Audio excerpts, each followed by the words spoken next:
প্রকৃতির এক অপরূপ সৃষ্টি, কি অপরূপ এক লীলাভূমি।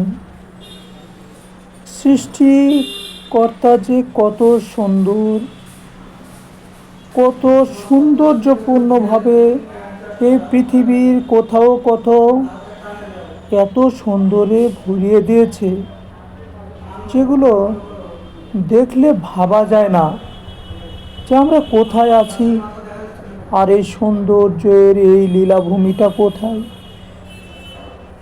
পৃথিবী যে এত সুন্দর, নিজে চোখে না দেখলে বিশ্বাস করাই কঠিন।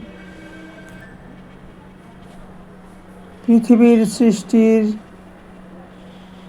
মহান সৃষ্টিকর্তা এই সকল সৃষ্টি সৌন্দর্য তৈরি করেছে আমাদের জন্য, আপনাদের জন্য। কিন্তু এত সৌন্দর্যের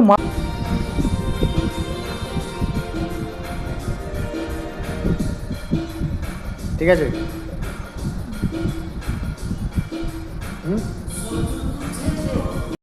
মাথা টুটি ছাড়ছে কেন? মায়ের মুখ কাটা গেল।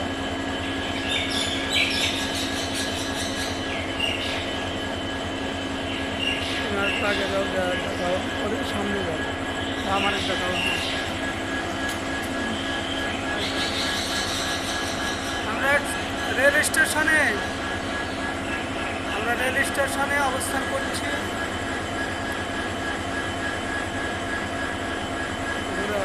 ক্যামেরা ঘুরে ট্রেনটা করে ঘুরান যায় না।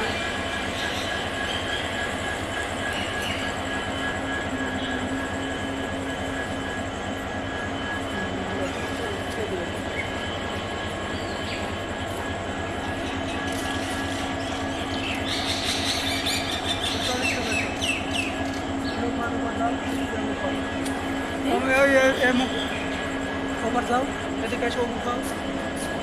হ্যাঁ, ট্রেন দেখা যাচ্ছে। এই পাশে আরেকটি ট্রেন দাঁড়িয়ে আছে, ডিজিটাল ট্রেন। আজকে শুধু স্টেশনে দেখছি ট্রেন, কোনোটা দাঁড়িয়ে আছে, কোনোটা মালগাড়ি, কোনোটা আবার একটু পরে আসবে। শুধু চারিদিকে ট্রেন ট্রেন, স্টেশনে শুধু ট্রেনময়।